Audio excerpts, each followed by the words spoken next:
皆さんこんにちは。今更チャンネルの春菜です。いつも動画を見てくださってありがとうございます。今回は私が1月に購入してよかったアイテムを5つご紹介していきたいと思います。ちょっと12月に購入したアイテムを紹介するタイミングを見失ってしまったので、10月に購入してよかったものも今回の中にちらほら混ざっています。皆さんが買ってよかったものもまたいつものようにコメントで教えていただけると嬉しいです。それでは動画スタート。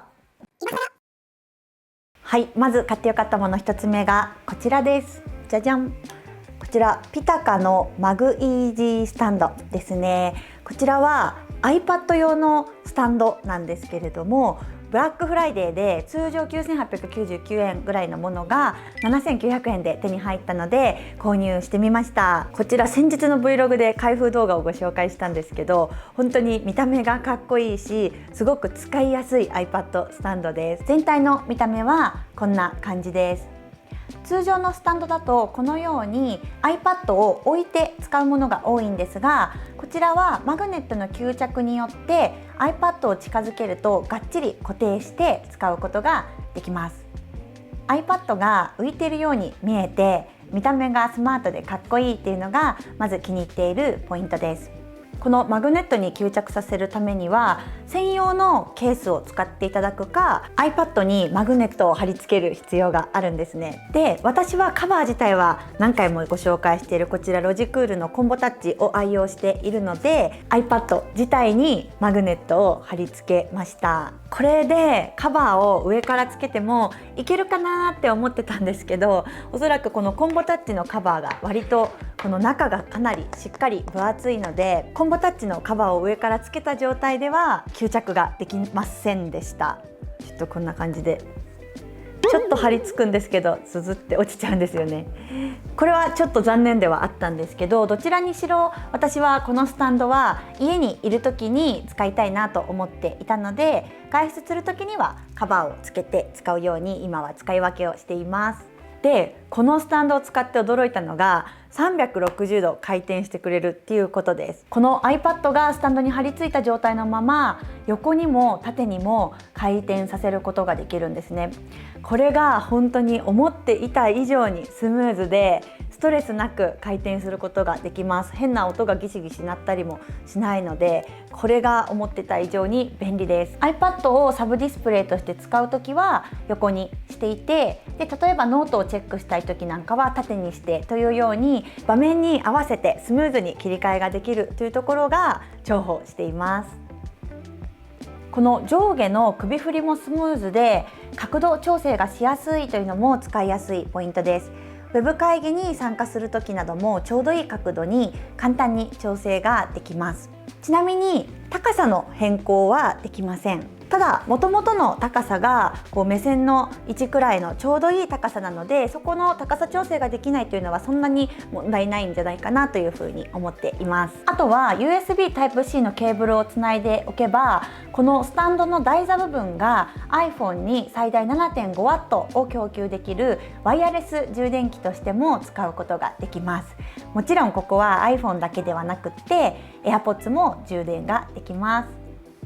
私は家で iPad を使うときはやっぱり iMac のサブディスプレイとして使っている場面が多いんですよね。なのでこのデザインと安定感、それからこの360度スムーズに回転ができる使い心地がとっても気に入っています。 iPad のスタンドをお探しという方はぜひぜひこのピタカのスタンドもチェックしてみていただけると嬉しいです。はい、1つ目がピタカの iPad スタンドでした。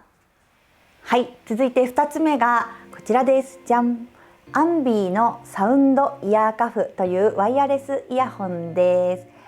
こちらは先日動画でもご紹介したんですが、耳を塞がないけど骨伝導ではない新しい形のイヤホンです。細かい性能面はぜひ先日の動画をチェックしてみていただけたら嬉しいんですが、実際購入してから今もう3週間ぐらい経過していて、やっぱり私のお仕事のスタイルにすごく合っていて使いやすいイヤホンだなと思っているのでご紹介させてください。まず使いやすいポイントの一つは何といってもつけ心地の良さです。こちらのイヤホンはこんな感じでイヤーカフ型になっています。で、これをこのように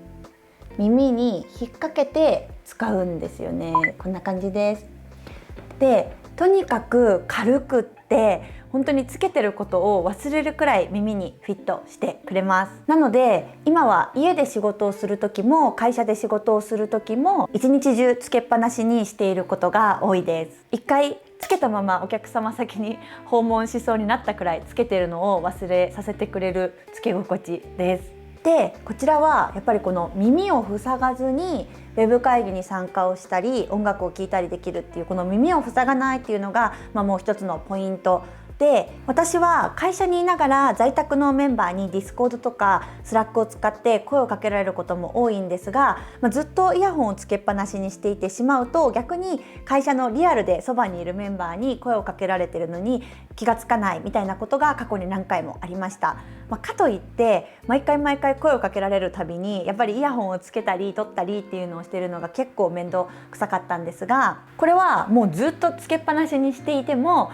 リアルのメンバーからはもちろん耳が塞がれていないのでスムーズに会話ができるし、で Discord とか Slack とか Web で声かけられた時にはすぐにはいはいっていう感じでつなぐことができるんですよね。このリアルと Web の切り替えが全然必要ないっていうのがすごく気に入っているので、今そのリアルで会社に出社しながら在宅のメンバーとも会話をするみたいなリアルと Web の融合でお仕事されてる方多いと思うんですけど、本当にこのイヤホンはそんな方におすすめです。以前の動画でちょっとマイクの品質が気になるっていうお話をさせていただいたんですけど、実際に社内のメンバーと会話をしている中でどうだろう音声気になるとかって聞いてみたりしたんですけど、全然普通に聞こえてますよっていう感じだったので、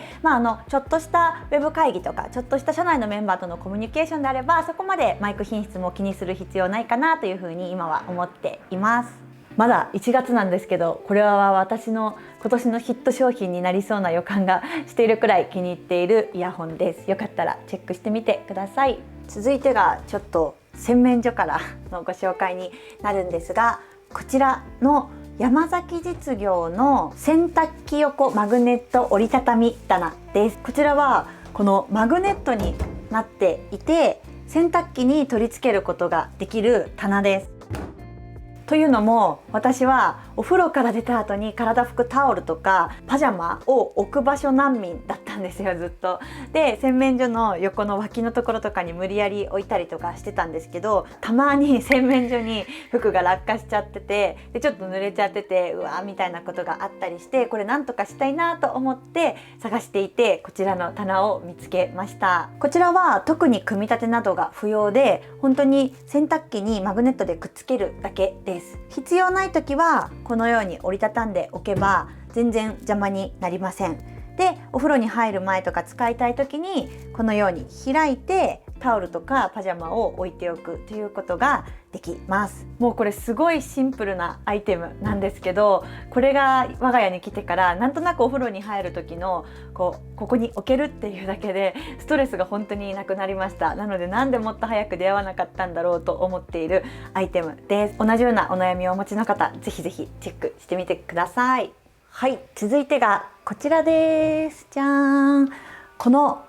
マイクアームの方ですね。こちらがブルーマイクロフォンズコンパスのマイクアームです。これも Amazon のブラックフライデーでこの手話のマイクを購入したタイミングで私にとっては人生で初めてのマイクアームも購入をしてみました。手話のマイクももちろんいいんですけど、それ以上にこのマイクアームを買ってよかったなと思っているので、こちらもちょっとご紹介したいなと思います。まずこれまではマイクスタンドしか使ったことがなかったので、マイクアームにすることでデスク上がすごくすっきりしました。マイクスタンドだとどうしてもウェブ会議の時は口元に持ってきて、で使い終わったら避けてみたいな手間が必要だったんですけど、マイクアームだったらこんな感じでスムーズに場所の移動ができるので、使わない時はこうやって壁に寄せておくだけという感じで、このデスク上をすっきりさせておけるっていうのは視覚的にすごく私にとってはポイントが高いなと思います。さらにこのマイクアームは見た目がすごくスマートで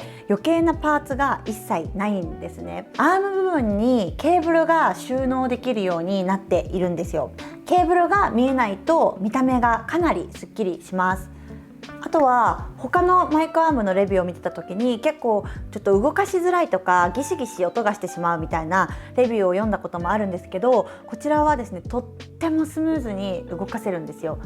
全くギシギシ音が鳴ることもないかなと思います。このすごく簡単にこう横ももちろん調整できますし、この高さとかこういうところももう動かし放題っていう感じです。なので自分の使いたい位置に合わせてこう前に持ってきたりとか横に持ってきたりとかしやすいっていうのが本当にこのマイクアームとしてすごく使いやすいポイントだなというふうに思います。あとこれは私他のマイクアーム使ったことないからわからないんですけど、勝手なイメージでなんかマイクアームって他のところに設置してしまったら動かしづらいんじゃないかなっていう風に勝手なイメージで思ってたんですね。でもこちらは C 型のクランプで設置したいデスクに固定をしっかりすれば上にマイクアームを挿すだけなので、仕事中はいつものデスクでこう使ってライブ配信したい時は向こうのデスクに持って行ってみたいな感じで使い分けができるのも私にとってはすごく使いやすいなというふうに思っています。ちょっと他のマイクアームとの比較が一切できてないので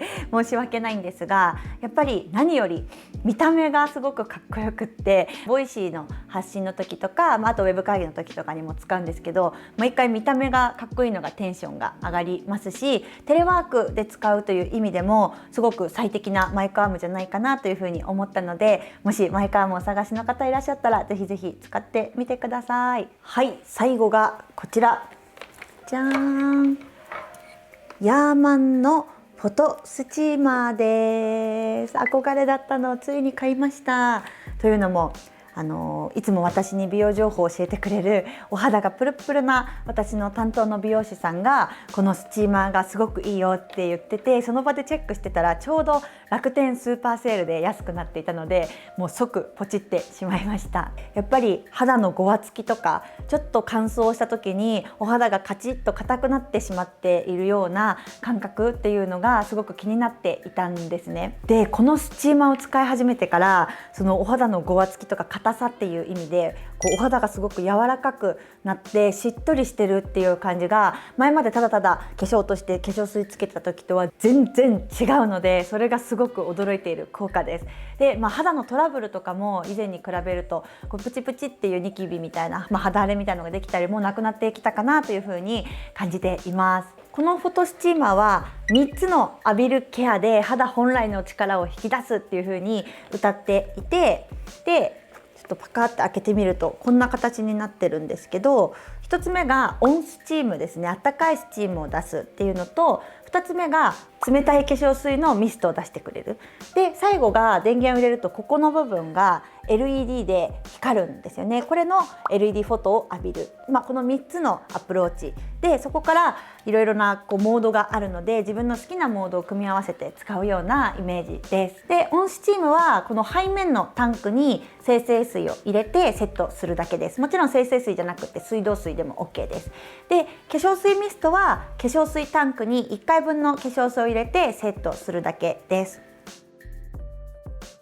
私は朝と夜に今こちらを愛用していて、例えば朝は洗顔後に温スチームを3分浴びて、その後仕上げに化粧水ミストをするというコースがあるんですけど、それをすることによって温スチームで肌を柔らかくしてからミストで肌の隅々まで化粧水を行き渡らせて潤わせることができるので、化粧ののりとか顔色とかが全然変わってきます。で夜は温スチームを浴びながら化粧を落とすことによって肌を柔らかくしながらしっかり肌の汚れを落としてくれて、でお風呂上がりにまた化粧水ミストをしてお肌の隅々まで化粧水を行き渡らせるみたいな感じで1日に2回使っています。あとはロングモードっていうのもあって、こう1時間ごとにスチームを1、2分出してくれるみたいなモードを7時間ぐらい継続してくれるので、ちょっとその在宅勤務でデスクワークが続いて結構肌がこうエアコンとかによって乾燥してくるみたいな方にも、このロングモードをこう脇に置いてつけておくっていうだけでもすごくお肌に効果があるんじゃないかなというふうに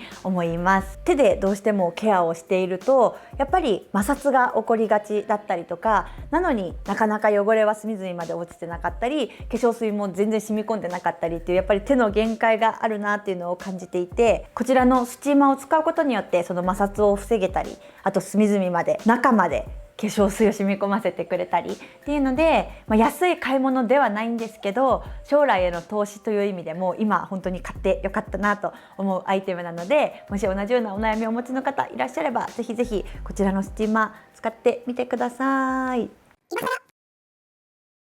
はい、以上私が1月に買ってよかったものをご紹介しました。いかがでしたでしょうか。どれももう本当にお気に入りで毎日愛用しているアイテムたちなので、気になったものがあったらぜひ概要欄にリンクを貼っているので、ちょっとポチッと見ていただけると嬉しいです。今回も最後まで見ていただいてありがとうございました。皆さんからのコメント、高評価、チャンネル登録、本当にいつも励みになっています。ありがとうございます。私が買ってよかったアイテムはこちらの再生リストにもまとめているので、またお時間がある時によかったら見てみてください。それではまた次の動画でお会いしましょう。